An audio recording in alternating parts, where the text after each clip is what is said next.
Hello and welcome to part 2 of learning Scala with me. So in this video we're going to cover a few things. We're going to cover mainly functions and methods. We're going to touch on higher order functions, anonymous functions, comments as well, and recursive functions. So let's go ahead. So comments first. There are 3 types of comments in Scala, which is pretty much the exact same thing as Java if you ever use Java. This is a dot comment. So 2 asterisks at the top makes it a dot comment that you'd put before a method, and then you can have a multi-line comment, which is the exact same thing except for it just has a single asterisk at the top. So this is a multi-line comment, and then a single line comment is just 2 forward slashes like this, and yeah, that's all very good. So there are your comments. That's all you need to really know about comments. The next thing to look at is, let's look at functions. So there are functions and there are methods in Scala. Now, the difference between methods and functions, according to the Scala documentation, is pretty much that methods have the keyword def in front of them. So let's start off by just creating a basic function. So we can create a function by saying we'll call it SQ for square, and what we'll do is we'll say equals, and then we'll give it our parameters. So we'll say x, and we have to give it the parameter type. So you have to give it it won't infer it for these functions. And then we can just say x times x, and let's quickly have a look at what this looks like when we run it. So if we say print square 6, I'm expecting to see 36 when we run this. So there we go, we see 36. So a few things to note here. Well, like I say, we have to have this integer. We have to say what the type is. If I was to remove this and run it, it's going to kick off. And it does, it kicks off. So there's a missing parameter type. We can put that back. We also don't have to specify return. We don't say return here. We don't need to say return, and we also don't and can't, as far as I can find out, actually specify the return type. So you can't do this with a function. There you go. I have no idea how to get that to work. If there is a way, please someone let me know, because I've been trying to figure it out. I don't think there is a way which limits what you can do with some of these functions. So that is your basic function. It returns things implicitly, so you don't have to say return, it just does it. And this is a named function as well, so we can refer to it later. We could also do the same thing anonymously, so we could have this portion of code within a higher order function, which is something we'll do later on when we get to those sort of functions. So we can also do another example of this. So we could do concat, and we could say this time x is going to be a string, and we can just simply say something like hello, my name is, and then we can do x, and we can do the same thing, call it, and it knows that the return type is a string. So obviously we don't, and as far as I can tell can't actually specify the return type. So if we do this, Pandango, run it, it's going to work. There we go. So that's concat. We'll also, in a later video, because I can't be bothered to cover it in this video, we'll also cover the different types of string interpolation. So this is just sort of concatenating x onto the end of a string, but there are other ways we can do that in Scala as well. So now let's look at var_args method. So that is where we can actually pass multiple arguments to a method, as opposed to just passing, say, x. And if we want to pass x and y, maybe we have no idea how many arguments we want to take, so maybe it's a method that sums all of the numbers that we pass to it, or we can do that. The thing we can't do though is we can't do it using this sort of syntax. So if we were to try it, so we did something like sum all, and we did equals, and we do x, and then do, or no, not x, we'll call it nums, and we'll do int, and then pass the give it the asterisk afterwards, and then do something like nums.reduce, Now reduce is a higher order function. It takes a function itself, sort of what I was mentioning earlier, where we can pass an anonymous function to reduce. We could also pass just something we defined earlier, so we could pass square to reduce. We could just do that, and that'll be fine. But I'm going to add all of them. We're going to sum everything, so we're going to do A, B, and then what we'll do is we will return A plus B. Now when I run this, it's going to kick off. Actually, we need to define, we actually need to call it. So if we do println and then sum all, do 1, 2, 3, that'll be 6, quick maths, and we'll do sum all, and we'll do 1, 2, 3, 4, 5, 6, so we can do variable number of arguments. If we run this, it's not going to work, it's going to kick off, so we'll try it. Yep, it kicks off, it moans about this var args thing. So what we can do instead is if I comment this line out and we instead define it as a method, we can do def sum all, and then we don't need to say equals here, we can just give it the parameters.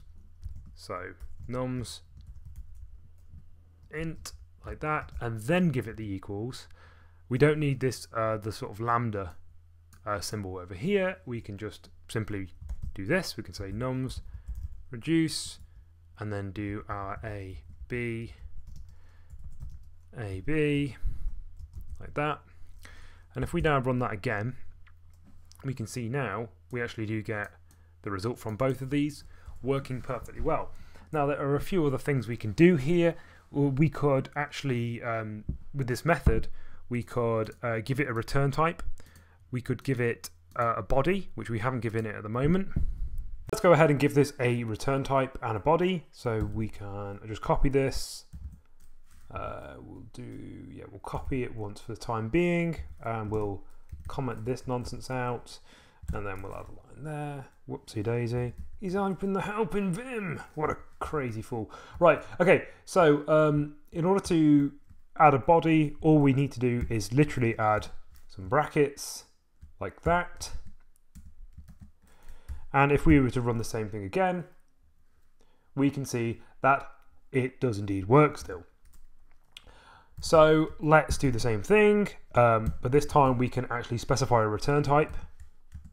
So specify a return type, all we need to do is, we'll comment this out as well, or we'll just delete this, we don't need it now.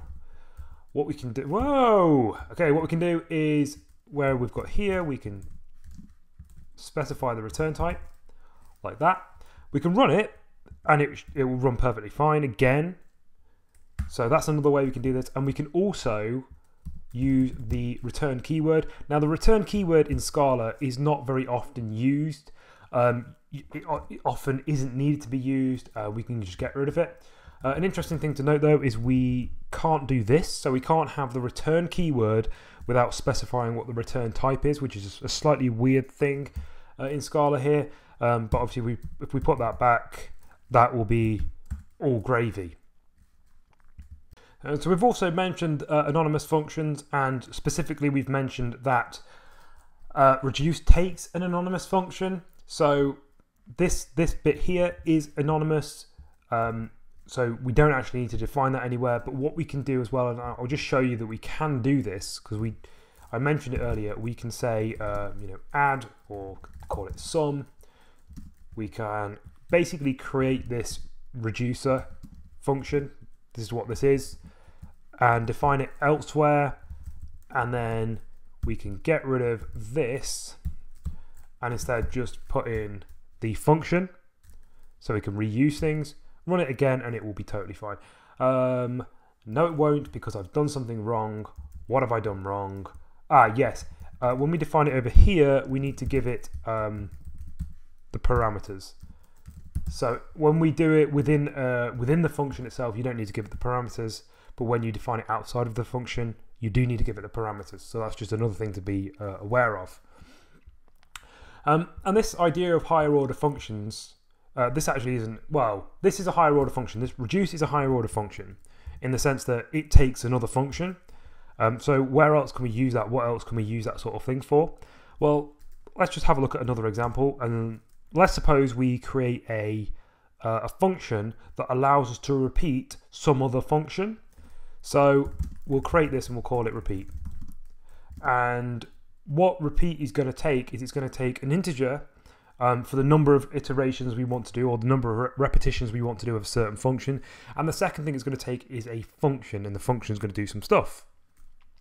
So we could do this. We can do repeat, give it n, which will be an integer, give it f, which will be a function. So its type will be a function that returns unit. Unit is something I'll probably cover in later videos, but unit is essentially equal to the void keyword in Java. It's slightly different, but it is basically saying this function doesn't return anything. So what we can do is we can simply create this and we'll give it a body, and we'll create a for loop. And we did these in the last video. We can do this. We can do underscore, and then we do the backwards lambda thing, 0 to n. So we're going to repeat this from 0 to n, and we'll do something. Something just to quickly mention here is that this underscore here, that essentially is, or it's not really a keyword as such. It's like a key character, and it really just means we're just going to ignore this. It's sort of like a convention, really, to say I don't care about this. So normally when you're using a loop, you would use something like I there, and then you would use that as your iteration or whatever. But because we're not actually going to use that, we just want to use the for loop to iterate over something, then we don't really care. So we can use an underscore. It would work fine if we did, if we swapped this for, say, I, for example. We don't need to do that though, because this is just a better convention, just a mild thing here. And then what we can do is 5 times, we just want to call the function that we're going to pass to it. Now, what's great about this is that we've created this higher order function that takes this function itself, and it has no idea what the function is. It just repeats the function. So we can do this. We can say repeat, and we'll say repeat 5 times, and we'll say like this. And all we can do is we can give it like this. So hello, I'm a function. And there, we run that. It's going to print that hello, I'm a function 5 times, 6 times because I've started on 0, because yes. So actually, slight error there I've made. We could just start from 1 instead, and it would print 5 times instead of 6 times. That's just a rookie error on my part.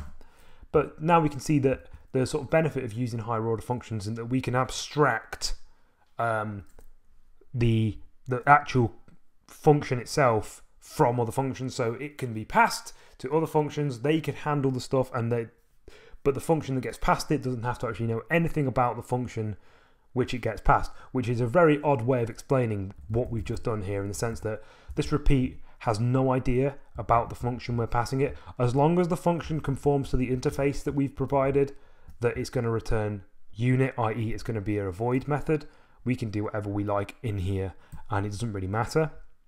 So there's a reason we can use higher order functions in Scala. So, and the next thing I wanted to cover was recursive functions. Recursive functions in Scala are quite simple, although there are a few little gotchas that I've noticed while learning this. So let's suppose we were to define a function, not a method, according to the Scala handbook, that is factorial, and that's a recursive. So we can define the factorial function, which is going to be, it takes an integer, and then we can say if x is equal to 0, we want to return 1, and no, we don't have to use a return keyword there again. And we can also say if else, then what we want to do is say x times the factorial of x minus 1. Now, this right here won't work. And the reason it won't work is because, well, it's gone. The reason it won't work is because we can't define a return type. So normally here you would define a return type, but because of this being a function, not a method, we can't really define a return type. Now, again, I'm learning this, so there might be a way of doing it that I haven't found, but I can't find it anywhere, how we can actually define a return type here. Everything seems to be implied.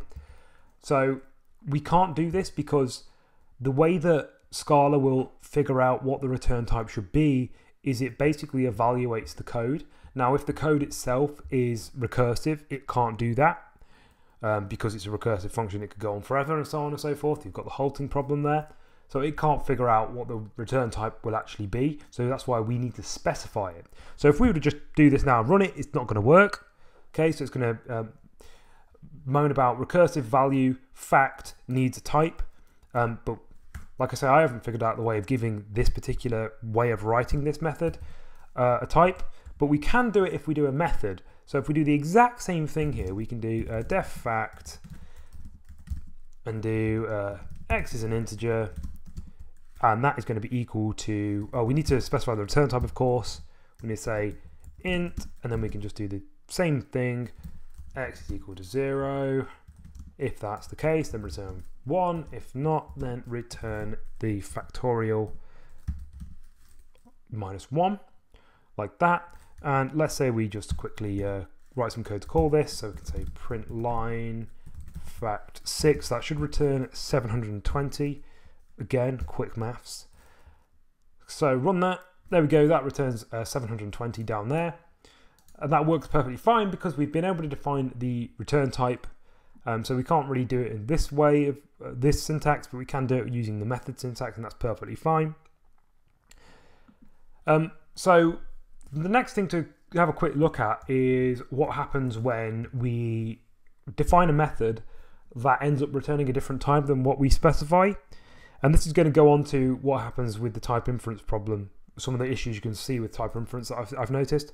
So those of you who have been used to statically typed languages and compiled languages like Java and C++, for example, will know what's about to happen. So if we were to say def test and we give it an integer and we say it's going to return an integer, but actually we make it return a string and then call it, we all know what's about to happen. What's about to happen is it's going to moan. It's going to be like, oh no, we returned a string, but we actually wanted to return an integer, so you've made an error there.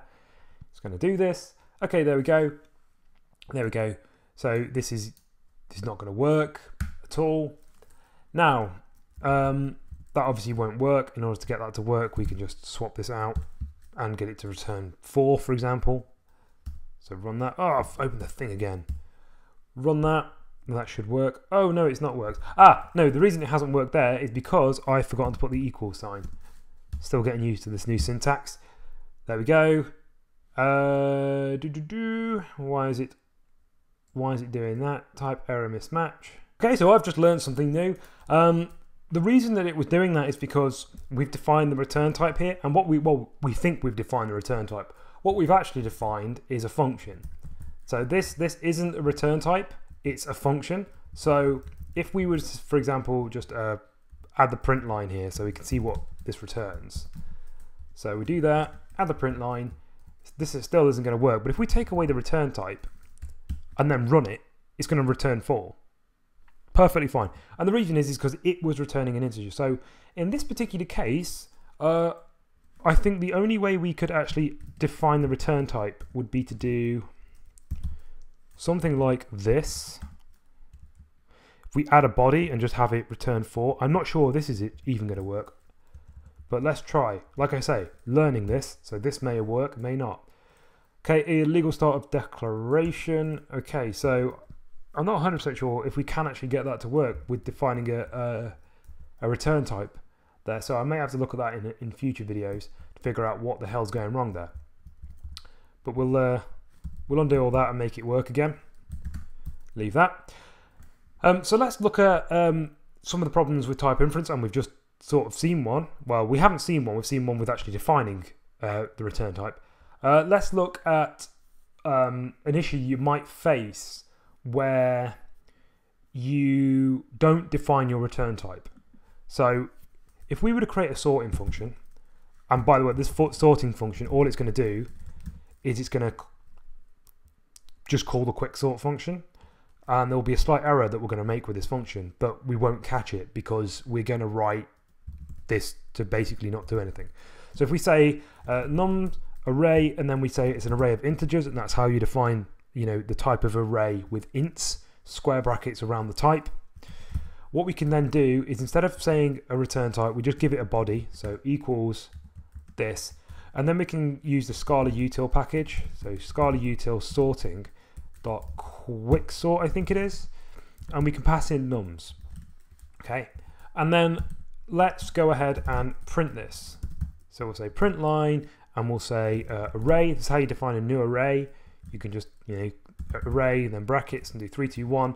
Obviously, what we want this to return will be 1, 2, 3, but it's not going to do that.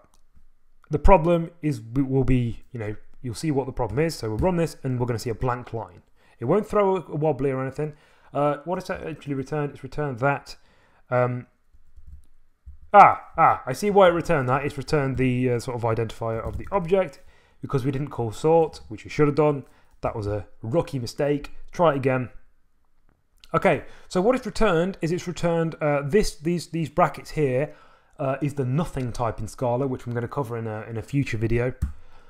So what the hell's gone off here? Well, what the hell's gone off is that this Scala util sorting doesn't actually return anything. It sorts everything in place. So if we were to, so let's go ahead and fix this, and the way we can do that is by actually adding a return type and saying array of integers is what we want this to return.